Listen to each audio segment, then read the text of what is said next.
자, 이 시간 함께 보실 말씀은요, 사도행전 1장입니다. 1장 1절에서 11절까지의 말씀 보겠습니다.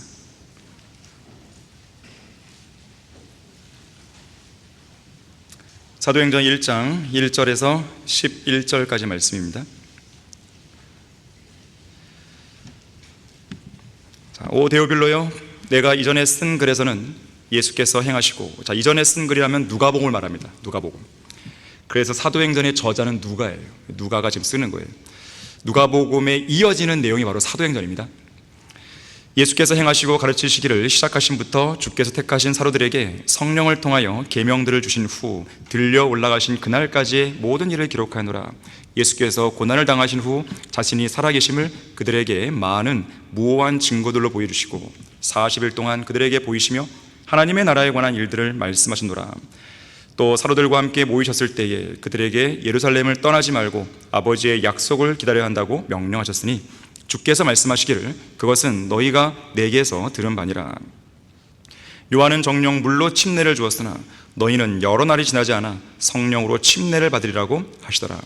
그러므로 그들이 함께 모였을 때에 주께 물어 말씀드리기를 주여, 이때에 이스라엘의 그 왕국을 다시 회복하시겠나이까 하니 주께서 그들에게 말씀하시기를 너희에게는 그때나 시기를 알게 하신 것이 아니요 아버지께서 자신의 권한에 두셨느니라. 그러나 성령께서 너희에게 임하시면 너희가 능력을 받으리니 그러면 예루살렘과 온 유대와 사마리아와 땅끝까지 이르러 내게 증인이 되리라고 하시니라. 주께서 이런 일들을 말씀하신 후에 그들이 보는 데서 위로 들려 올라가시니 구름이 그들의 시야에서 주를 가리더라. 주께서 올라가실 때에 그들이 하늘을 주시하고 있는데 보라, 흰옷을 입은 두 사람이 그들 곁에 서서 말하기를 너희 갈릴리 사람들아, 어찌하여 너희는 하늘을 쳐다보고 서 있느냐? 너희를 떠나 하늘로 들려 올라가신 바로 이 예수는 너희가 하늘로 가심을 본 그대로 오시리라고 하더라. 자, 말씀을 위해 다 같이 기도하겠습니다. 위대하신 아버지 하나님, 영과 진리로 경배를 드릴 수 있는 이 복된 자리에 저희들로 하여금 있게 해주시고 저희들의 마음을 찬양과 기도를 통해 준비케 해주시며 특별히 하나님의 말씀을 듣기에 합당한 그런 마음밭을 예비시켜 주셔서 감사드립니다. 이 시간 저희들에게 말씀해 주십시오. 무엇을 말씀하시는지 그것을 저에게, 우리 각자에게 하시는 말씀으로 그대로 받아들이겠습니다. 저희들을 책망하시면 우리는 그 책망을 듣겠습니다. 우리를 격려하시고 독려하시고 또 도전을 주시고 어떻게 하라고 그렇게 명령하시면 그 모든 말씀들도 우리는 그대로 받고 수행하겠습니다. 저희들의 지각을 열어주십시오. 저희들의 마음을 주님의 말씀으로 가득 채워주십시오. 주님 한 분만으로 가득 채워주십시오. 주님을 향한 열망으로 가득 채워주십시오. 주님을 위해서 자신의 몸을 드리고자 하는 그 열망, 인생을 드리고자 하는 그 열망으로 우리 마음속을 가득 채워주시기 원합니다. 모든 마귀의 공격으로부터 저희들을 보호해 주십시오. 주 예수 그리스도 이름으로 기도했습니다. 아멘. 설교 제목은 예수 그리스도의 마지막 유언입니다. 마지막 유언. 보통 유언은 죽는 사람들이 하는 것이죠. 죽음을 앞둔 사람이 마지막으로 남기는 말을 유언이라고 합니다. 그래서 유언은 언제나 비장하죠. 엄숙합니다. 특히 그 유언을 받는 사람들에게는 강렬한 인상을 남겨주죠. D.L. 무디는 죽음에 임박했을 때 이제 땅이 물러가고 하늘이 열리는 것을 본다. 하나님께서 나를 부르고 계신다. 이렇게 말했습니다. 17세기 영국 설교자 조셉 얼라인은 34세의 이 젊은 나이에 죽음 앞에 직면했음에도 불구하고 강렬한 소망 속에 이렇게 유언합니다. 이 하찮은 몸은 그리스도의 영광스러운 몸처럼 변모될 것이다. 부활의 날은 얼마나 영광스러운 날일까. 나의 생명은 그리스도와 함께 하나님 안에 감추어지리라. 1800년대에 사역했던 영국 침례교 목사 윌리엄 게즈비라고 하는 목사가 있었습니다. 경건한 설교자입니다. 약 10만 킬로미터를 여행했고 12,000번의 설교를 했어요. 그에 대한 존경심이 너무나 컸던 나머지 그의 장례식에는 3,000명의 사람들이 참석했다고 합니다. 그가 남긴 마지막 말은 이거였어요. 이제 나는 주님과 함께 있게 될 것이다. 승리, 승리, 승리. 그런 다음 그는 손을 들면서 영원히 라고 외치며 숨을 거뒀습니다. 영국의 신학자이자 찬송 작가인 아이작 왓츠는 이렇게 유언을 남겼어요. 내가 죽음을 전혀 두려워하거나 무서워하지 않고 있는 것은 큰 잡이다. 만일 하나님께서 기뻐하신다면 나는 오늘 오후에 두려움 없이 죽을 수 있을 것이다. 요한 웨슬리의 동생이죠.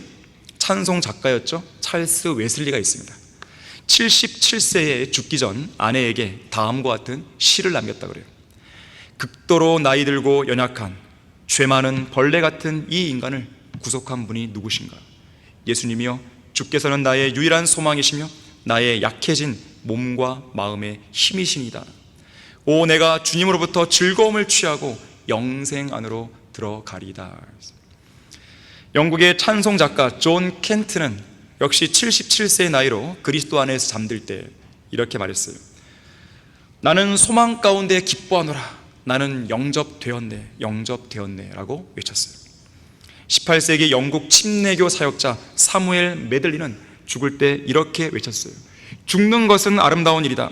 하늘에 계신 나의 아버지시여, 나는 지금 나의 하나님이시여 나의 모든 것 되시는 내가 사랑하는 예수님을 바라보고 있나이다. 저 영광스러운 집에서. 찬송가 318장 만세 반석 열리니, 이 찬송을 작사한 아우구스투스 톰 레디라는 사람은 심하게 병을 앓고 있을 때 이런 말을 했습니다. 하나님의 위로는 무가치한 죄인에게 너무나 풍요롭도다. 주님께서는 나로 하여금 그분의 위로가 내게 계속되기만을 기도하게 하신다 그랬어요. 그리고 이 사람은 마지막 순간이 가까워졌을 때 이렇게 유언을 남깁니다. 오, 이 얼마나 큰 기쁨인가. 어느 누가 셋째 하늘의 기쁨을 헤아릴 수 있는가. 그 하늘은 맑고 구름 한 점 없도다. 오소서 주 예수여, 속히 오소서. 죽을 수밖에 없는 인간들 가운데 하나님께서 내 혼에게 보여주신 영광들을 본 후에 살 수 있는 사람은 아무도 없으리. 그런 말이 있죠. 스완송. 스완, 백조죠. 백조. 송, 노래, 백조의 노래. 그렇진 않지만, 실제로는 그렇지 않지만 그런 전설이 있죠. 백조는 평생 동안 울지 않는다 그래요. 실제로는 웁니다. 낮은 목소리로 울거든요. 잘 안 들릴 뿐이에요. 그런데 이렇게 울지 않는 백조가 마지막 죽기 직전 세상에서 가장 아름답게 소리를 내서 노래를 부른다고 그래요. 죽기 직전에. 그래서 나온 것이 스완송입니다. 죽기 직전에 부르는 것인데, 그래서 여기서 유래해서요, 오늘날에는 극작가라든지 음악가라든지 배우 등등이 은퇴하기 전이나 죽기 직전에 마지막으로 세상에 내놓는 몸짓, 어떤 작품, 어떤 성과, 아니면 마지막 유언, 이런 것을 의미하는 표현으로 백조의 노래라 말씀입니다. 성경에도 백조의 노래에 해당하는 그런 마지막 유언들이 있죠. 연대기 순서로 보면요, 창세기 49장에서 야곱이 그의 아들 12아들에게 했던 마지막 유언이 있죠. 신명기 32장 33장에서는 모세가 이스라엘 백성들에게 전했던 마지막 고별사가 있죠. 여호수아 24장에서는 여호수아가 백성들에게 선포한 마지막 연설이 있었죠. 사무엘하 22장 23장에서는 다윗이 세상을 향해 마지막으로 기록한 시 한 편이 나오죠. 요한복음 13장에서 17장까지에서는요, 예수님께서 십자가에서 죽으시기 직전 그분의 제자들과 함께 나눴던 마지막 담화가 있죠. 사도행전 7장에서는 스테파니 사내들인 공회를 향해 전파한 마지막 설교가 있죠. 사도행전 20장에서는 사도 바울이 에베소의 장로들, 목사들에게 이야기했던 마지막 감동적인 고별사가 있죠. 특히 초림 당시에 예수님께서는 3번의 마지막 유언을 하셨습니다. 3번의 마지막 유언. 첫 번째는 방금 언급했던 요한복음 13장부터 17장에 나오는 마지막 유월절 만찬에서 그분의 사랑하는 제자들과 나누신 마지막 담화가 그래요.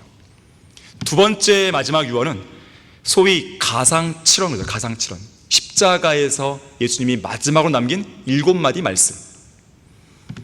첫 번째는 용서의 말씀이죠. 용서의 말씀. 누가복음 23장 34절에서 아버지시여 저들을 용서해 주옵소서 그들은 자기들이 하는 것을 알지 못하나이다. 용서의 말씀입니다. 두 번째는 위로의 말씀이에요. 위로의 말씀. 누구에게 위로하냐면 이제 마리아를 위로하는 겁니다. 예수님 모친 마리아. 요한복음 19장 26절 27절에서 예수님께서는 마리아에게 말씀하시죠. 여인이여 당신의 아들을 보소서. 요한을 가리켜 하는 말입니다. 요한에게 이제 어머니를 위탁하는 거죠. 요한에게는 내 어머니를 보라 그랬어요. 그래서 이제 요한이 어머니 이제 마리아를 데리고 가죠. 모시게 되는 겁니다. 세 번째는 구원의 말씀이에요. 구원의 말씀. 누가복음 23장 43절에서 이 회심한 강도를 향해서 말씀하시죠. 진실로 내가 너에게 말하노니 오늘 내가 나와 함께 낙원에 있으리라 그랬어요. 네 번째는 고통의 말씀입니다. 고통의 말씀. 요한복음 19장 28절에서 목 마르다. 목 마르다. 예수님은 고통스러운 그 현실을 직면하셨던 것이죠. 목 마르다. 다섯 번째는 고뇌의 말씀이에요. 고뇌의 말씀. 마태복음 27장 46절에서 엘리 엘리 라마 사박타니, 나의 하나님 나의 하나님 어찌하여 나를 버리셨나이까. 하나님께서 아들 하나님이신 예수님을 버리셨던 그 순간이죠. 누구를 위해 버렸냐 이거예요. 바로 우리를 위해 버리신 거죠. 여섯 번째는 승리의 말씀입니다. 승리의 말씀. 요한복음 19장 30절에서 다 이루었다. 다 이루었다. 마지막 일곱 번째는 의탁의 말씀이에요. 누가복음 23장 46절에서 아버지시여 내 영을 아버지의 손에 의탁하나이다. 그리고 숨을 거두신 거죠. 이것도 역시나 마지막 유언이죠. 자, 세 번째 마지막 유언이 바로 오늘 본문에 나오는 거예요. 다만 앞선 유언들과 차이가 있다면 앞선 두 가지 유언은 어떻습니까? 십자가에서 숨을 거두기 전에, 죽기 직전에 남긴 유언이죠.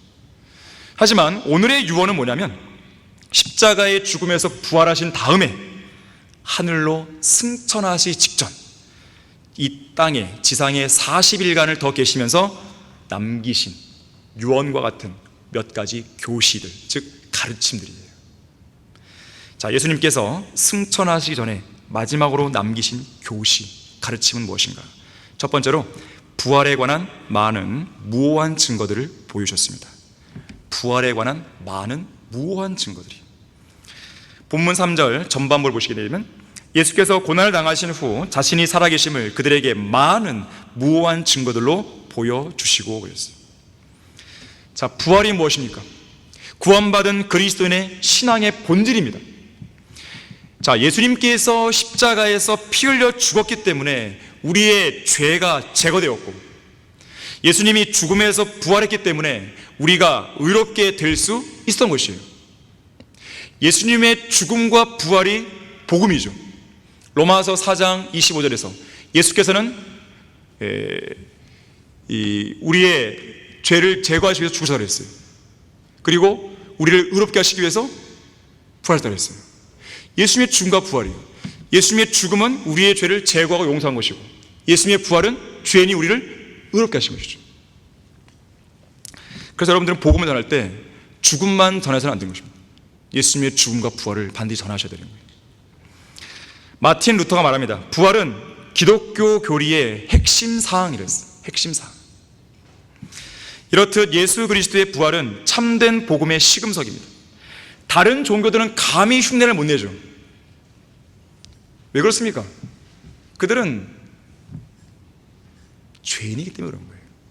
자, 마호메트 부활하지 못했죠. 석가모니 부활하지 못했죠. 조로아스터, 공자, 노자, 소크라테스.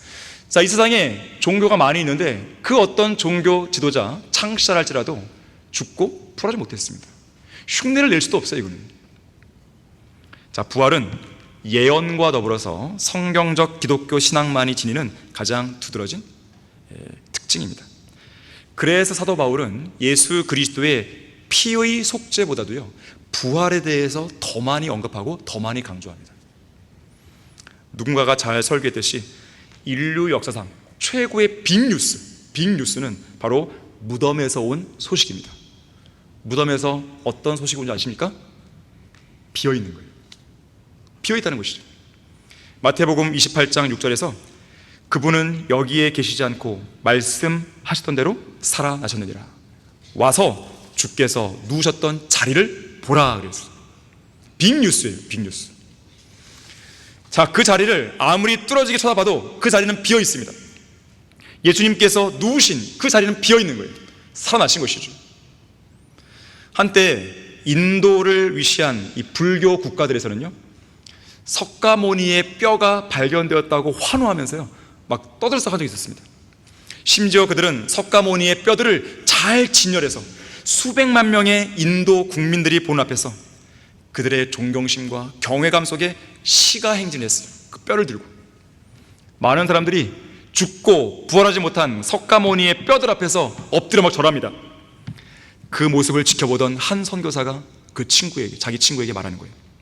만약 저 사람들이 예수 그리스도의 뼈들 가운데 단 하나라도 발견하게 된다면 참된 기독교 신앙은 산산조각 나고 말았을 것이다 그랬어요. 석가모니의 뼈들이 발견돼서 좋아할 게 아니에요. 그거는 너희들의 종교는 가짜야 그거죠. 너희들은 그냥 죽고 끝나는 거죠. 죽고 어디 가는 거예요? 지옥 가는 것이죠. 부활해도 벌레 같은 몸으로 부활하는 것이죠. 죽음의 부활이죠. 죽음의 부활. 생명의 부활이 아닌 것이에요. 그게 세상 종교들의 한계입니다. 예수님께서요, 부활하신 주의 첫날 이른 아침에 일단의 여인들이 미리 준비한 향료를 가지고 무덤에 와서 예수님의 시신을 찾았을 때 빛나는 옷을 입은 두 사람이 그들을 책망하죠. 어찌하여 너희는 살아계신 분을 죽은 자들 가운데서 찾느냐 그랬단 말이에요. 이것이 기독교의 참된 기독교의 특징입니다. 한 번은 국민들 99%가 이슬람 교도인 터키, 오늘날에는 튀르키예요. 튀르키.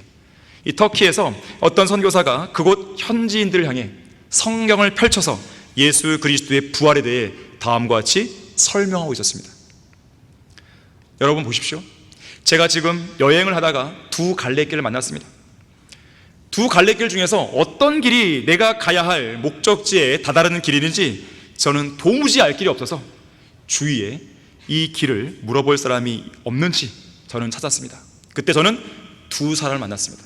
그런데 둘 중에 한 사람은 살아있는 사람이고 다른 한 사람은 죽어있는 사람입니다. 그렇다면 저는 이 두 사람 중에 누구에게 길을 물어야 합니까? 회중이 답하죠. 너무 답이 분명하죠. 살아있는 사람입니다. 그러자 이 선교사 말하는 거예요. 그렇다면 왜 여러분은 진리를 찾기 위해서 살아계신 예수님께 가지 않고 죽어버린 마호메트를 찾아가는 것입니까? 그런 것이었어요.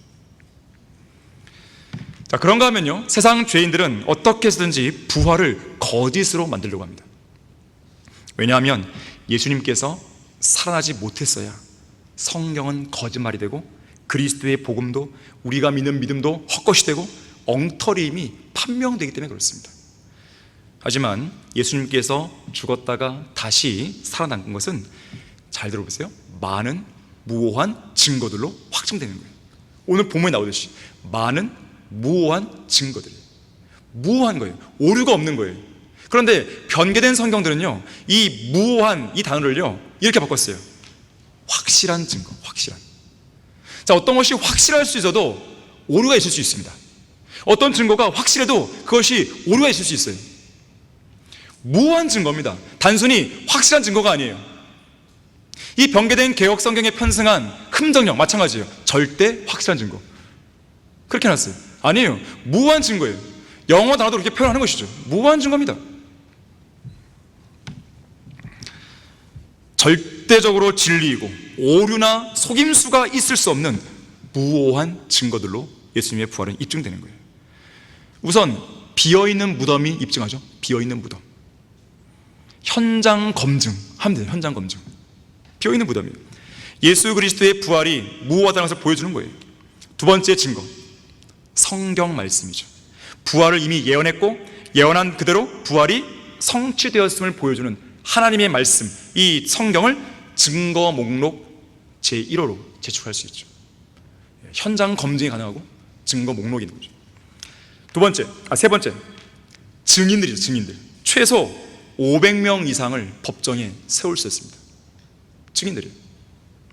고린도전서 15장에 나오잖아요. 최소 500명 이상에게 예수님은 자신의 살아계심을 보인 거예요. 많은 무오한 증거들입니다. 실제로 오늘 설교 본문처럼 예수님께서 부활하신 다음에 그분과 직접 대화한 사람들이 있는 거잖아요. 대화한 사람들. 부활하신 예수님은 이들과 먹고 마셨죠. 또 그분과 대화했죠. 그들과 대화하셨죠. 심지어 자신의 상처를 보여주기도 했단 말이에요.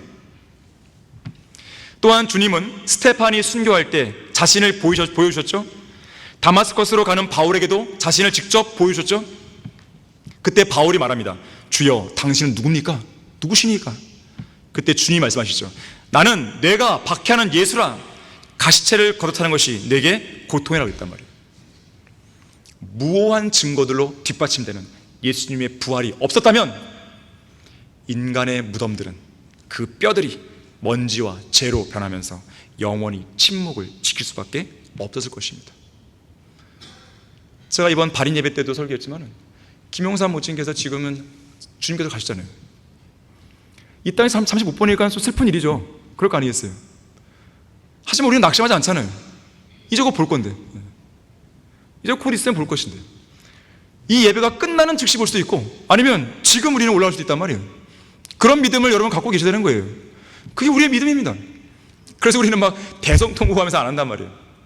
소망이 있는 것이니까. 자, 부활이 없었다면, 예수님의 부활이 없었다면 그런 소망을 우리가 얘기할 수 있겠습니까? 우리는 다시 만날 수 있어, 부활한 몸으로 만날 수 있어, 그런 말 할 수 없다는 거죠. 자, 예수님의 부활이 있기 때문에, 그것이 있기 때문에 우리는 이런 이야기를 자유롭게, 쉽게, 소망 있게, 확신 있게 할 수 있는 것이죠. 요한복음 14장 19절에서 예수님이 말씀하시는 거예요. 무덤을 비우신 예수님이 말씀하시는 것이죠. 앞으로 이제 비우시게 될 것이지만 이 시점을 본다면 내가 살고 너희도 살겠습니다. 내가 살고 너희도 살겠습니다. 자, 예수님께서 승천하시기 전에 마지막으로 남기신 교훈은 무엇인가요? 두 번째, 본문 3절 후반부에 나오듯이 하나님의 나라에 관한 일들입니다. 하나님의 나라에 관한 일들. 하나님의 나라는 어떤 나라입니까? 영적인 나라죠. 물리적이고 눈에 보이는 왕국인 천국과 다르게 영적인 왕국입니다. 눈에 보이지 않아요. 손에 잡을 수가 없습니다. 하나님께서, 영이신 하나님께서 영적으로 다스리는 나라이지만 이 몸을 입고 눈에 보이도록 통치하는 그런 나라는 아닌 거죠. 그래서 로마서 14장 17절에서 하나님의 나라를 정확하게 정의를 해주죠. 하나님의 나라는 먹고 마시는 것이 아니라 다만 성령 안에서 의와 화평과 기쁨이라고 했습니다. 자, 그렇기 때문에 성령 안에 들어와 있는 사람은 하나님의 나라 안에 들어와 있는 거예요. 또한 성령께서 그 성도 안에 있기 때문에 그 성도 안에는 하나님의 나라가 있는 거예요. 자, 거기 누가복음 17장 20절 보겠습니다. 누가복음 17장 20절. 자, 그러니까 우리는 그 나라에 들어가 있을 수도 있고 그 나라가 우리 안에도 있는 겁니다. 이것이 성경의 정의예요. 자, 누가복음 17장 20절 보게 되면 그래서 이 말씀하시는 거예요. 주께서 언제 하나님의 나라가 오겠느냐는 바리새인들의 질문을 받고 그들에게 대답하여 말씀하시기를 하나님의 나라는 볼 수 있게 오는 것이 아니라 또 사람들이 보라 여기 있다 또는 보라 저기 있다고도 말하지 못하리니 보라 이는 하나님의 나라가 너희 안에 있기 때문이라. 자, 영적인 왕국이면서 동시에 내적인 왕국인 거죠. 내적인 왕국. 눈으로 볼 수 없어요. 또 물리적인 왕국인 천국처럼요, 어떤 정부나 보좌가 언급되지 않는 비정치적인 왕국입니다. 비정치적. 골로새서 1장 13절에서는요 하나님의 나라를 가리켜서 아들의 나라. 그래서 구원받은 성도라면 누구나 흑암의 권세에서 아들의 나라, 곧 하나님의 나라로 이미 옮겨져 온 것이죠. 그래서 우리는요 두 가지 시민권이 있는 것이죠. 하나는 이 땅 대한민국의 시민권이 있는 것이고 다른 하나는 하나나라의 시민권, 하나님의 나라의 시민권을 갖고 있는 것이죠. 중요한 사실은요, 우리가 살고 있는 이 현 교회 시대에 하나님의 나라에 들어가기 위해서는 어떤 행위가 필요한 게 아니죠. 죄인인 우리를 위해 십자가에서 피 흘려 죽으시고 죽음에서 부활하신 예수님을 믿고 성령으로 거듭나면 되는 것입니다. 요한복음 3장 5절에서는 사람이 물과 성령으로 태어나야, 거듭나야 하나님 나라에 들어갈 수 있다고 했어요. 죽었던 영이 성령으로 다시 태어나야 들어갈 수 있는 것입니다. 그래서요 거듭남이라고 하는 것은요 길게 이루어지는 어떤 과정이 아니에요. 거듭남은 예수 그리스도를 믿는 순간 즉시로 일어나는 성령의 역사입니다. 비록 어떤 사람은 죄에 대해 찔림을 받고 자기가 죄인임을 인식할 때까지 여러 날이 걸리기도 합니다. 또 예수 그리스도를 구주로 영접할 때까지 수주일 또는 수개월, 수년이 걸리기도 해요. 순회 설교를 할 때도 그런 사람을 보는 것이죠. 복음을 전했을 때 즉시로 구원받습니다. 자, 우리는 비록 한 도시에 30분밖에 없지만 어떻게 그 안에서 3명을 구령하고 심지어 어떤 마을에서는요 수명을 20명을 구했어요. 30분 안에 어떻게 그게 가능하겠어요? 준비되어 있으니까요. 하나님도 준비시키신 거죠. 그래서 어떤 사람은 즉시 구원 받습니다. 어떤 사람은 또 오래 걸려요. 또 그만큼 누군가 계속 씨를 뿌리겠죠. 계속 뿌리겠죠. 자, 우리가 이번에 백령도 씨를 뿌렸으니까 계속 누군가 씨를 뿌릴 거예요. 뒤를 이어서 우리가 또 갈 수도 있고 할 수 있는 거예요. 계속. 그러다 보면 언젠가는 그 사람의 마음이 열릴 거 아니겠어요? 계속 귀에 말씀에 들릴 거 아니겠어요? 말씀이 들리면 믿음이 자라나는 것이죠. 아, 내가 믿어야겠구나. 아, 지옥이 진짜구나. 깨닫는 순간이 있는 것이죠. 그것을. 자, 그래서 거듭남이라는 자체는요 긴 과정이 아니에요. 즉각 이루어집니다. 마치 어둠에 빛이 비치듯이 두 번째 출생, 이 거듭남은 순간적으로 딱 일어나는 거예요. 예수를 믿는 순간. 한 번은 허드슨 테일러가 중국에서 선교하고 있었을 때요 어떤 청년이 찾아와서 묻습니다. 거듭난 성도가 되는데 걸리는 시간은 몇 년입니까? 그때 허드슨 테일러가 이렇게 반문했어요. 자, 여기에 등잔불이 있습니다. 등잔불 심지에 얼마 동안이나 불을 붙이고 있어야 불빛을 발하게 됩니까? 그러자 청년은 말합니다. 당연히 심지에 불을 붙이는 순간 빛을 발휘하죠. 바로 그것입니다. 하나님께서 당신을 부르시고 구원하셨다는 그것을 믿는 순간 당신의 혼에서 빛이 곧바로 타오를 것입니다. 거듭남은 과정이 아니에요. 순간이죠. 자, 육신으로 태어난 죄인들은 반드시 성령으로 다시 태어나서 하나의 나라로 들어와야 돼요. 성령으로 거듭나지 않으면 새로운 출생할 수 없습니다. 새로운 출생이 없이는 구원도 없는 것이죠.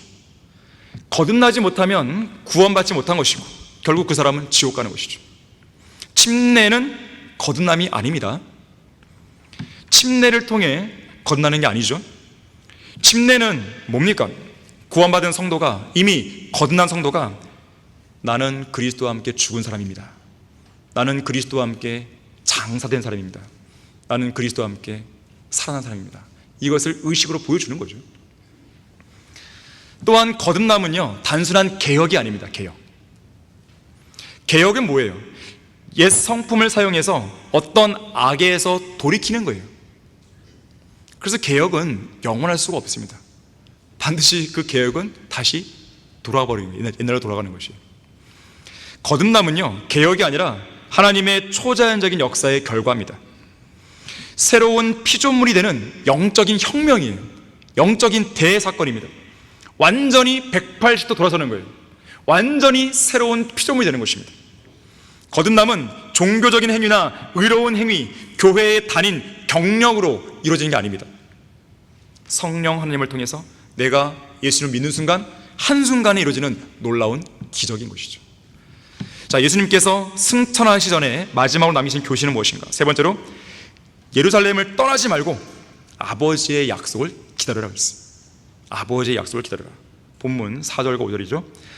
또 사도들과 함께 모셨을 때에 그들에게 예루살렘을 떠나지 말고 아버지의 약속을 기다려야 한다고 명령하셨으니 주께서 말씀하시기를 그것은 너희가 내게서 들은 바니라. 자, 언제 들었냐면 누가복음 24장에 있어요. 요한은 정령 물로 침례를 주었으나 너희는 여러 날이 지나지 않아 성령으로 침례를 받으려 하시더라.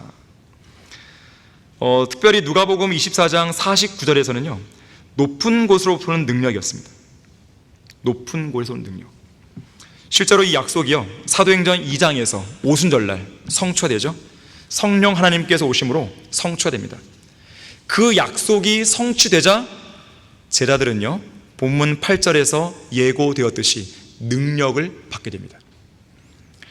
쉽게 말해서 이 능력은, 이 약속은 높은 곳으로부터 내려오시는 성령 하나님의 능력입니다. 성령 하나님을 약속한 것이죠. 성령 하나님께서 그 사람 안에 내주하는 순간, 그리고 그 사람을 충만하게 한 순간 그 능력이 발휘가 되는 것이에요. 자, 지금 구원받은 우리 성도들 안에는 성령 하나님께서 계시죠. 특히 성령께서는 이사야 11장 2절에 보니까 능력의 영으로 불립니다. 성령님은 능력의 영입니다. 그 말은 뭐예요? 우리 안에 성령께서 계신다는 것은 우리 안에 성령 하나님의 능력도 내재가 되어 있다는 뜻이죠. 그래서 디모데후서 1장 7절에서는 하나님께서 우리에게 주신 것은 두려워하는 영이 아니라 능력과 사랑과 건전한 생각의 영이라고 했습니다. 우리에게 주신 것은 능력의 영입니다. 에베소서 3장 20절도 우리 안에서 역사하시는 능력을 따라 우리가 구하는 것이나 생각하는 모든 것보다 훨씬 풍성하게 행하리라 했어요. 우리 안에서 역사하시는 능력을 따라. 자, 그래서 우리는 이러한 성령의 능력으로 담대하게 복음을 전파해서 죄인들을 주님께로 이끌어주시는 것이죠. 또한 성령의 능력을 통해서 우리는 죄를 이길 수 있습니다. 모든 영적 전쟁을 승리로 이끌 수 있어요. 경건의 능력은 성령의 능력을 통해 주어지는 것이에요. 세상과 타협하지 않기 위해서는 성령의 능력이 있어야 됩니다.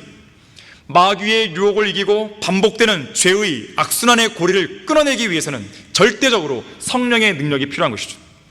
믿음의 선한 싸움을 싸우고 거리에서 설교하고 구령할 수 있는 능력은 바로 성령의 능력에서 나오는 것이에요. 이번 첫날 여정, 연천인가요? 연천에서 설교를 하는데 이 세탁소에서 일하시는 한 사장님이 방해를 하는 거예요. 근데 보통은 이제 우리 동역자들이 함께 같이 원래 있긴 하는데 그때는 한 사람은 또 주차를 해야 되고 한 사람은 뭐 이렇게 일 때문에 저 혼자 홀로 남았습니다. 뒤에서 이 큰 몸집을 가진 누군가가 걸어오는 게 어두운 그림자가 오는 것이 방해를 할 것이 보입니다. 계속 걸어오면서요 등 뒤에서 막 뭐라 그러는 거예요. 하지 말라고 계속 무시해버리라고 했어요. 근데 이제 더 가까이 다가와서 이제는 뭔가 액션을 취하려고 하더라고요. 저도 이제 딱 바짝 긴장을 해야 되죠. 어떻게 대처할 것인가. 어설프게 대처하면 이게 안 될 것 같아요. 강하게 나와요. 강하게. 이 제 손에 몸을 대더라고요. 대면서 이 마이크를 꽂아 있는데 이걸 치는 거죠. 그냥 가만히 있으면 안 되겠더라고요. 저는 여기서 설교할 자유가 있습니다. 그때 그 사람이 하는 말이 나는 듣지 않을 자유가 있어. 그래서 뭐 이렇게 서로 줘봤다가 안 됐다 싶어갖고요 계속 몸에 손을 대려고 그래요. 제가 딱 치면서 내 몸에 손대지 말라고, 손대면 안 된다고. 그랬더니 이 사람이 잠시 주춤하더라고요. 막 덩치가 크고 뭐 말을 강하게 해서요 이 사람들이 뭐 이렇게 대단한 사람들이 아니에요. 아무것도 아니에요. 뒤로 물러더니 다시 들어가는 거예요. 나중에 이제 요리사가 왔어요. 또 나오더라고요. 그래서 이제는 저한테 얘기 안 하고 지도한테 얘기하는 것이죠. 우리 잠시 하고 가겠다고, 오래 안 걸린다고. 결국 이 사람이요 이 가게 문을 딱 닫아버리고요 어딘가를 가버렸어요. 하나님께서 방해물을 제거해 주신 거죠. 근데 제가요 그날 그 자리에서 이 설교 다 하고 영접기도 다 초청하고, 보통은 제가 서서 영접기도 초청하는데 그때는 무릎 꿇고 기도했습니다. 그러면서 영접기도를 초청한 다음에 제가 공개적인 기도를 하나님께 드렸어요. 다 듣도록. 하나님, 여기 세탁소에서 일하시는 한 아저씨가 방해를 합니다. 이 사람의 마음이 완고합니다. 하지만 주님께서 이 사람의 마음을 변화시켜 주셔서 예수 그리스도 믿고 구원받게 해주십시오. 그렇게 했어요. 제가 할 수 있는 그 사람에 대한 제가 할 수 있는 마지막 예우라고 생각하는 것이에요. 마틴 루터도 공개적으로 기도하잖아요. 제가 그렇게 기도한 것은 이유가 있습니다. 그렇게 강력하게 누가 대시해도 다른 주위에 아직 믿지 못하는 그런 사람들 보라 이거예요. 우리는 지금 하나님, 살아계신 하나님을 섬기는 사람들이라는 거죠. 우리는 형식적으로 종교적으로 뭔가 사람들에게 보이기 위해서 여기 나와 설교하는 게 아니라는 거예요. 사람들 교회에 끌어모으기 위해서 하는 게 아니라는 거죠. 우리는 살아계신 하나님의 능력을 가지고 그 하나님의 대사로서 일을 하고 있는 것이고, 나는 그분께 공개로 기도하는 것이라고, 들으라고 그랬던 거죠. 그래도 하나님께서 이번 여정에서는요 그런 반대도 있었지만 전 여정에서는 볼 수 없었던 환대를 많이 맡기셨는데, 한 번은 이 맥도날드인가요? 거기 앞에서 아직 오픈 전이었어요. 오픈 전이어서 거기 가게 앞에서 설교하고 있었는데 오픈 시간이 이제 맞겠습니다. 또 어두운 그림자 또 나오는 거죠. 그림자가 또 한 명 뒤에 오는 거예요. 여자였습니다. 딱 예측을 하기로는 여기 이제 오픈했으니까 가게 앞에 설교하지 마세요 이럴 줄 알았어요. 그런데 손을 딱 내밉니다. 커피를 딱 가져오면 드세요. 그리고 이제 끝나고 들어가서 감사 인사를 하면서 구원 받았습니까? 구원받았습니다. 하나님께서 너무나도 참 감사하게도 이렇게 해주셨어요. 그런 사례들이 좀 많이 있었습니다.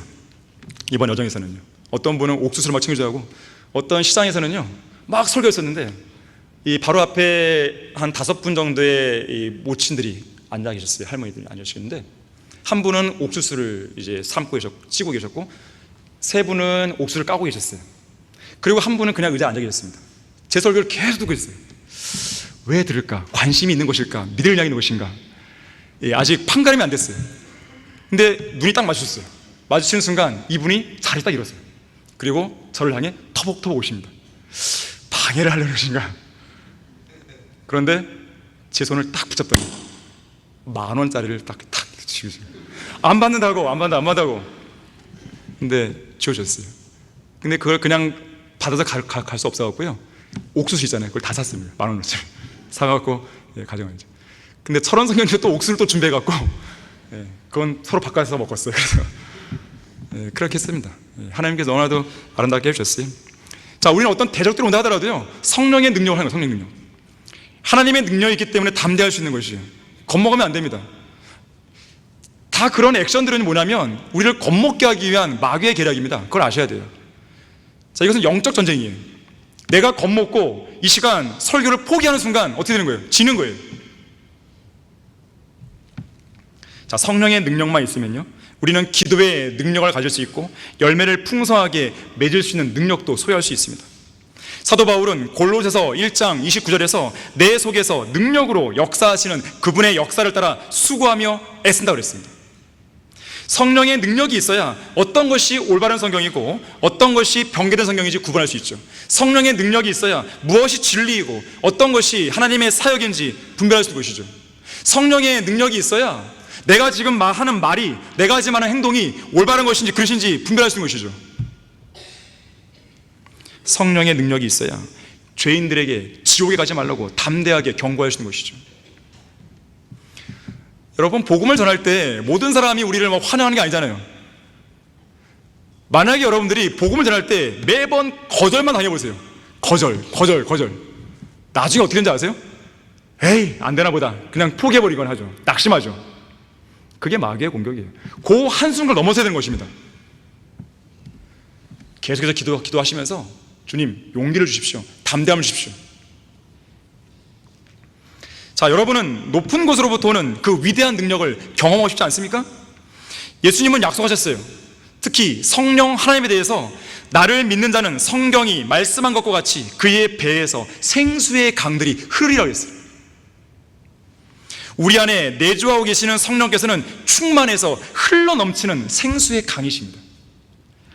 성령께서는 그리스도인들 안에서만 충만한 게 아니라 밖으로 흘러넘쳐가기를 원하시는 것이죠. 그리고 그 생수를 나만 맛보는 게 아니라 주위 사람들도 맛보게 하는 것이죠. 그래서 성령으로 충만한 그리스도인에게는요, 마귀가 어떠한 영향력을 발휘할 수 없는 거예요. 그 사람은 하나님의 유용한 도구로 능력 있게 사용되는 것입니다. 예수님께서 승천하시기 전에 마지막으로 남기신 교훈은 무엇입니까?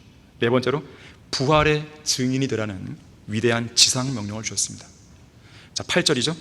그러나 성령께서 너희에게 임하시면 너희가 능력을 받으리니 그러면 예루살렘과 온 유대와 사마리아와 땅끝까지 이르러 내게 증인이 되리라고 하시니라.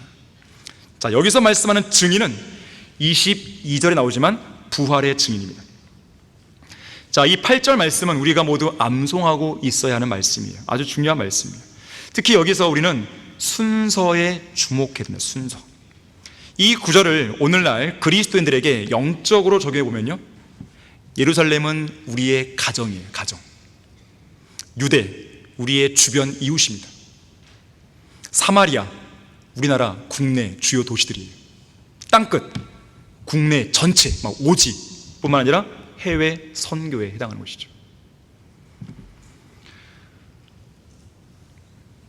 우리는 이 시장 같은 데 이번에 거기서 많이 설교를 했는데요, 제가 시장에서는 시골의 시장 보면은 이제 할아버지 할머니들이 이 하루 한 푼 더 벌기 위해서 일하고 계시잖아요.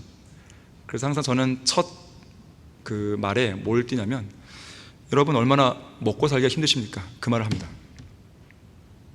왜 이렇게 인생은 고생으로 갔었을까요? 왜 이렇게 고난스럽까요? 왜 이렇게 질병이 있고 왜 재앙이 끊이지 않을까요? 죄가 문제입니다. 죄 때문입니다. 성경은 사람이 고생하러 태어난다는데 왜 그런 것일까요? 죄의 원인이 있습니다. 그런데 이 땅에서 제일 불쌍한 사람이 누굴까요? 이 땅에서 지질이 고생하다가 죽어서도 지옥 가는 사람입니다. 여러분은 그래서는 안 되지 않겠습니까? 그러면 제가 복음을 개선합니다. 늘 안타까워요. 시장에서 그분들을 보게 되면 마음이 되게 무겁습니다. 그리고 한 번은 이제 비가 좀 내립니다. 비가 내리는데 하나님께서 지혜를 주시더라고요. 근데 이 강원도 쪽은 비가 와도요, 사람들이요, 그냥 비 맞고 다녀요, 그냥. 그게 일상인가 봐요. 그래서 다른 지역과 달라요. 우산을 쓴 사람 보게 되면 100명이 있으면 30명을 그냥 다녀요. 30명은. 30%는 그냥 다닙니다. 그냥 맞고 다니는 거예요. 그게 일상인 것 같아요. 근데 비가 좀 내리고 있었는데 그렇게 설교했습니다. 여러분, 제가 왜 비가 오는데도 이렇게 설교를 할까요? 비가 올 때 여전히 지옥 가는 사람이 있기 때문입니다. 그랬어요. 비가 온다고 지옥 안 가네? 네, 지옥 간단 말이에요. 그렇게 설교를 했습니다. 자, 우리는 가까운 지역, 그리고 더 나아가서 가는 거예요. 저는 말씀드렸습니다. 우리나라에 30개 이상의 지역교회가 세워져 나면 우리는 해외 선교로 눈을 돌릴 거예요. 자, 그 준비를 하기 위해서 우리는 UBM의 사역을 한 겁니다. 사실은 젊은 청년들을 지금부터 준비시키는 것이에요. 저는 여러분들께 말씀드립니다. 저는 다른 건 없어요. 저는 이 교회를 지키기를 원하는 것이고, 이 사역을 지키기 원하는 것이고, 이소 목사님께서 저에게 목사 안수를 통해서 위임해 주신 그 사역의 모든 것들을 지킬 것밖에 없어요. 저는 이름을 낼 것도 없고 돈을 벌 것도 없습니다. 그런 건 신경도 안 써요. 그래서 저는 그 일만 하는 것이에요. 그래서 하나님의 사역을 위해서 복음을 전하고, 한글 킹덤을 이 땅에 보급하고 진리의 실을 확산시키고, 그렇게 하기 위해서 제가 할 수 있는 모든 건 다 할 것이에요. 할 수 있는 것을, 제가 알고 있는 것, 제가 전에 익혔던 그런 방법들, 경험들 다 동원할 것이에요. 제가 할 수 있는 모든 것들을. 그에게, 우리에게 주신 지상 명령 아니에요. 지금 이게 예루살렘 했으니까 그만해, 이게 아니잖아요. 유대 했으니까 충분했어, 그만해 이게 아니란 말이에요. 자, 교회들이 배교하는 원인이 뭡니까? 두 가지예요. 언젠가 말씀드렸을 것이에요. 첫 번째, 바르게 보존된 성경을 버린 거예요. 이게 배교의 첫 번째 원인입니다. 두 번째, 교회가 복음을 안 전하는 것입니다. 이 두 가지에서 배교가 시작된 것이에요. 스코트라는 이름의 목사는요, 교회에게 명령이 떨어졌다, 복음을 전파하는 일에 지체하는 것은 명백한 불순종이다. 윌버 체프만이 말했습니다. 복음 전도자 윌버 체프만. 교회는 사람들의 관심을 끌기 위한 전략들이나 프로그램 따위가 필요하지 않다. 교회 안에 정말로 필요한 것은 성경의 진리를 가르치고 열정적으로 복음을 전파하며 성경을 통해 배운 진리의 말씀대로 실제로 실행하며 사는 것이다 그랬습니다. 오스왈드 스미스가 말합니다. 구령의 열정이라는 책을 쓴 오스왈드 스미스. 물론 이 사람은 나중에 변개된 성경을 붙들게 됩니다. 아쉽죠. 우리는 수많은 교회 활동으로 지칠 정도로 일하지만 정작 교회의 진정한 과제인 복음을 전파하고 잃어버린 혼들을 이겨오는 일은 거의 무시하고 있지 않은가. 지금 세상 교회들을 보세요. 무시하고 있잖아요. 그들의 관심은 어디에 있습니까? 출산 장려금을 주는 거죠. 집이나 지어주죠. 노숙자들에게 밥을 퍼주죠. 불우이웃을 도와주죠. 집을 지어주죠. 동성 연애자들을 보호하죠. 독거노인들에게 김치를 담궈주죠. 연탄을 날려주죠. 이런 것에만 혈안이 되어 있잖아요. 자, 그런 세상 교회들을 향한 엄중한 경고가 성경에 나오는 것이에요. 여러분, 거기 시편 49편 한번 보겠습니다. 여러분은 성경대로 믿는 이 교회에 다니고 있다고 한다면, 여러분이 이 교회의 성도라면 복음 전파에 있어서는 소홀하시면 절대로 안 돼요. 누구를 만나든지 여러분은 복음을 전할 수 있어야 됩니다. 시편 49편, 자, 6절에서 9절까지를 볼 텐데요. 자신의 재물을 의지하고 부유함을 스스로 자랑하는 자들 중에 어떤 수단으로라도 자기 형제를 구속하거나 그를 위하여 하나님께 몸값을 바쳐, 이는 그들의 혼의 구속은 귀한 것이요 그것은 영원히 멈추게 됨이라. 그로 영원히 살고 썩어짐을 보지 않게 할 자는 아무도 없도다. 자, 어떤 죄인의 혼이 지옥의 불길 속에 던져지고 나면 구속을 받을 수 있는 그 길이 완전히 막히죠. 영원히 막히죠. 여기 지금 8절에 나오는 거 아니겠습니까? 이는 그들의 혼의 구속은 귀한 것이요 그것은 영원히 멈춥니다. 마냥 시간이 주어지는 게 아니에요. 어떤 한 사람의 혼을 구속하는 일이 마냥 주어지는 게 아니란 말이에요. 자, 그래서 죄인들은 그 일이 일어나기 전에 하루속히 구속받아야 되는 것이고, 또한 구원받은 성도는 그런 일이 일어나기 전에 그 죄인들의 혼을 구속하기 위해서 열심히 복음을 전해야 되는 것이에요. 그래서 우리는 어떻게 해서든지 한 명의 혼이라도 주님께 이겨오기 위해 그렇게 애를 쓰는 것입니다. 자, 우리 일행이 왜 지난 3주 동안 때로는 뜨거운 태양 아래서, 때로는 장마 빗속을 뚫고 백령도, 경상남도, 경기 북부와 강원도에 있는 죄인들에게 왜 우리가 달려간 것이에요? 시간이 남아서요? 할 일이 없어서요? 누구에게 보이기 위해서요? 이름을 내기 위해서요? 저는 이 장맛빛 속을 뚫고 자동차를 이렇게 달리다 보면요, 항상 떠오르는 선교사가 있습니다. 바로 데이비드 브레이너드입니다. 인디언들을 위한 선교사. 이 선교사는 말을 타고 빗속을 뚫고 먼 길을 달려가서 인디언들에게 애써 복음을 전파했던 것이죠. 자, 데이비드 브레이너드로 하여금 복음을 들고 인디언들에게 향하도록 그 빗속을 뚫고 말을 타고 험난한 길을 가도록 움직이게 만든 원동력이 뭐냐 이거예요. 24살의 젊은 나이에 안락한 집을 포기하고 거칠고 황량한 산림지대로 그가 홀로 말을 타고 간 이유가 뭐냐 이거예요. 누가 그렇게 했냐 이거예요. 제대로 먹을 음식도 없고 말을 타고 가는 길고도 지루한 여행으로 몸은 피곤하고 억수같이 쏟아지는 비와 칠흑같이 어두운 밤을 무릅쓰며 인디언들에게 그리스도의 복음을 전파하게 한 원동력이 뭐냐 이거예요. 그리스도의 사랑입니다. 하나님의 사랑이, 그리스도의 사랑이 우리를 강권하는 거예요. 강력히 권하는 것입니다.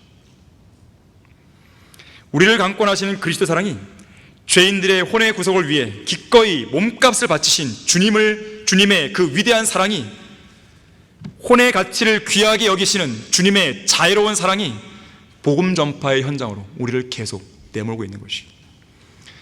정말이지 저는요, 강권하시는 그리스도의 사랑으로 가득 채우고 싶은 거예요. 하나님께 인정받고 싶은 거예요. 하나님의 사랑을 더 많이 받고 싶은 거예요. 제가 이랜드라는 직장을 다녔을 때 이 박성수 회장이 이 직원들 강의를 많이 했는데 그때 했던 말이 있어요. 이런 말을 했었어요. 여러분들에게는 여러분의 최대 고객이 누군지 아십니까? 그랬어요. 최대 고객. 그럼 우리가 흔히 생각하기를 고객이 누구예요? 내가 물건을 팔았을 때 내 물건을 사는 사람도 고객 아니겠어요? 그 생각을 쭉 하고 있었어요. 근데 이 회장이 하는 말이 딱 이런 말인 거예요. 당신들의 이랜드 직원들의 최대 고객은 바로 나입니다. 내가 원하는 걸 해줘야 되고 내가 원하는 상품을 만들어야 되는 것이고 내가 원하는 대로 일해야 되는 것입니다. 이렇게 한 거예요. 그 말을 들었을 때 저는 딱 생각을 한 것이에요. 우리는 누구를 기쁘게 하죠? 성도들인가요? 여러분 가족인가요? 누구를 위해 일하는 것이죠? 누구를 위해 일하고 누구를 위해 내 몸을 드리고 누구를 위해 내가 이렇게 목숨 걸고 가냐 이거예요.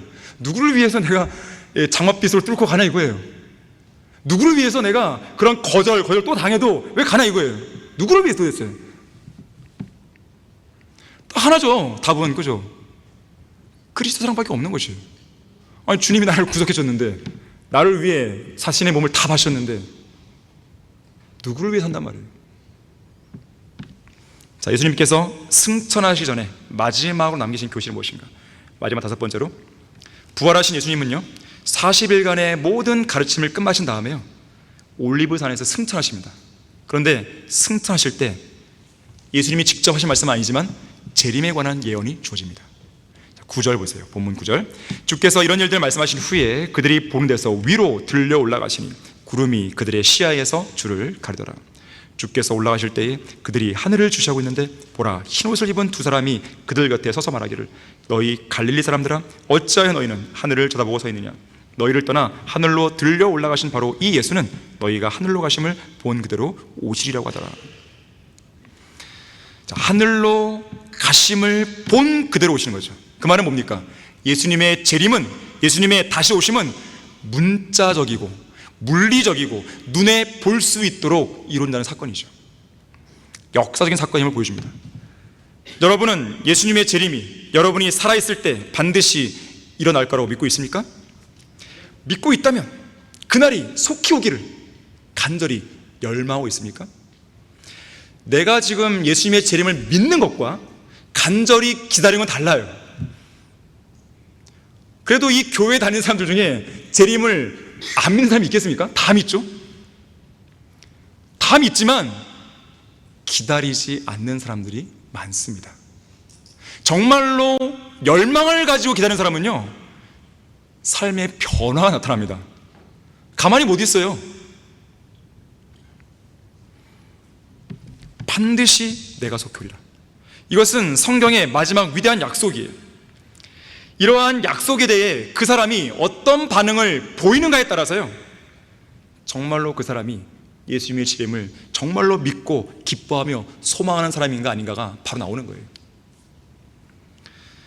우리에게 약속하신 하나님은 변함이 없으신 신실하신 분이기 때문에 우리는 믿음의 고백을 흔들림 없이 굳게 붙들기만 하면 됩니다. 약속하신 분은 신실하시니 우리 믿음의 고백을 흔들림 없이 굳게 붙들자. 히브리서 10장 23절 말씀입니다.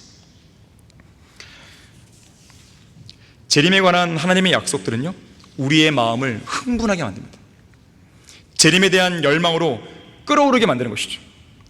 만일 재림에 관한 약속이 우리 마음속에 어떠한 흥분도 느끼지 못하게 할 만큼 현실성이 떨어지는 약속이라고 생각하는 성도가 있다면 그 사람은 성경대로 믿는 그리스도인이 아닙니다. 저는 영원한 생명을 받은 그리스도인으로서 저 영혼을 바라보며 살아야 한다는 성경 말씀의 진정한 의미를 깨달았을 때 우리가 이제 곧 직면하게 될 저 영혼의 삶은 먼 나라 이야기가 아니구나라는 것을 인지하게 되었습니다.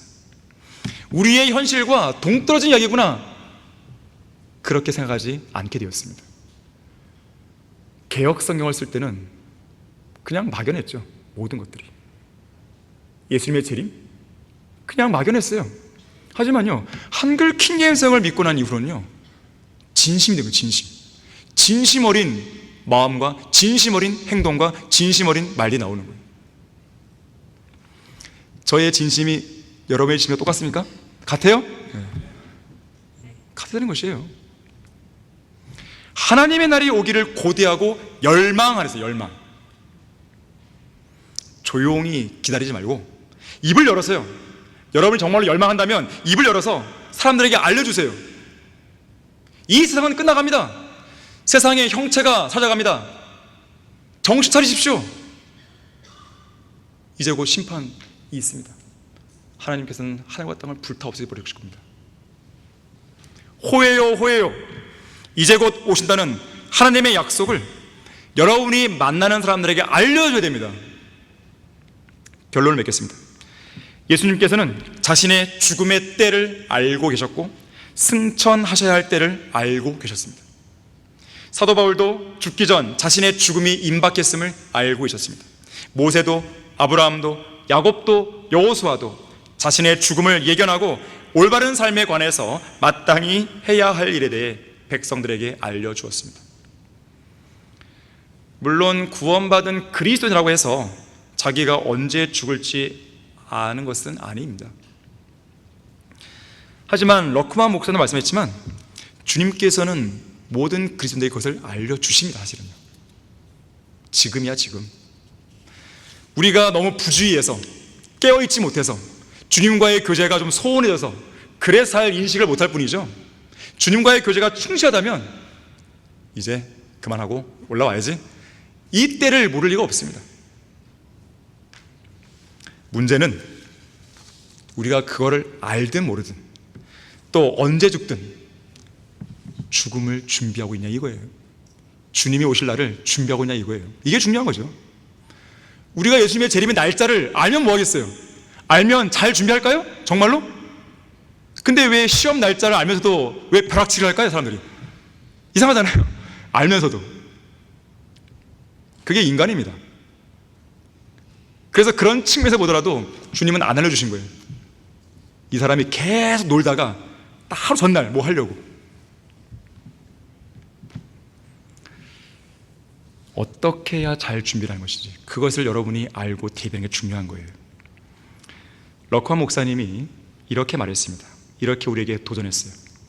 하나님의 본성에 동참하는 그리스도인들이 죽음에 대해 잘 준비한다는 것은 그리스도의 심판석에 나아가서 부끄러움을 당하지 않고 오히려 면류관을 받고 천년왕국에서 약속된 유업을 잃지 않기 위한 철저한 준비를 해두는 것을 의미한다. 이 세상에서 누리는 부와 명예와 권력은 순식간에 사라지는 것이요, 죽음과 더불어 절대로 가져갈 수 없는 것들이지만 그리스도인들이 이 세상을 떠난 뒤 그리스도의 심판석과 천년왕국에서 받게 될 것들은 영원히 지속될 것들이다. 당신은 과연 어느 것을 택하겠는가? 당신은 썩어질 면류관이 좋은가? 아니면 썩지 않을 면류관이 좋은가? 당신은 죽음에 대비하기 위해서 겨우 몇 천만 원짜리 생명보험에만 들어두고 말 텐가? 당신은 그 돈을 한 푼도 받을 수가 없지 않은가? 당신이 그리스도인이라면 당신은 이미 이 세상에서 가장 비싸고 가치 있는 생명보험에 들어둔 게 아니던가? 당신이 구원받았다면 당신은 이미 영원한 생명이 보장되어 있지 않은가? 이제는 그 영원한 생명과 함께 누릴 무엇인가 영원한 유업을 확보해 두어야 하지 않겠는가? 당신은 무슨 일이 있어도 이 영원한 유업만은 결코 포기할 수 없지 않은가? 그렇다면 당신도 죽음 뒤에 있는 영원한 시간에 미리 현명하게 대비해야 되지 않겠는가? 여러분 어떻습니까? 준비되어 있습니까? 인생의 겨울을 맞을 준비가 되어 있습니까? 언제라도 하늘나라로 들어갈 준비가 되어 있으십니까? 이 땅에서 승천하시기 전에 오늘 설교 본문을 통해 마지막 교실을 남기신 예수님은 이제 곧 오실 것인 것이죠. 과연 여러분은 언제라도 그리스도의 심판석에 설 준비가 되어 있습니까? 언제라도 준비되어 있는 성도는요, 다급해지지 않습니다. 찬송가 166장에도 영광의 주께서 언제 다시 올지 모르는데 성도들아 준비되었냐고, 본향 갈 준비가 되냐고 묻고 있는 것이에요. 결코 그리스도의 심판석에서 초라한 모습과 초라한 성적표로 예수 그리스도를 만나지 않기를 바라겠습니다. 자, 기도하겠습니다. 고마우신 아버지 하나님, 이 아침에 영과 진리로 경배드리게 해주시고 하나님의 말씀을 통해 다시 한번 우리 마음속에 경각심을 일깨워주셔서 감사드립니다. 우리 성도들이 준비가 되어 있어야 됩니다. 특히 예수 그리스도께서 남기신 그 교실을 잘 기억하고 하는 가운데 예수 그리스도를 만날 준비를 해나갈 수 있어야 되는 것입니다. 이 자리에 앉아있는 성도들 중에서는 구령자가 아닌 사람이 단 한 명도 없게 해주십시오.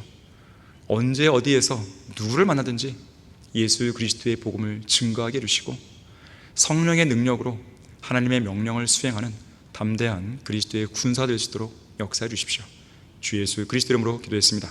아멘.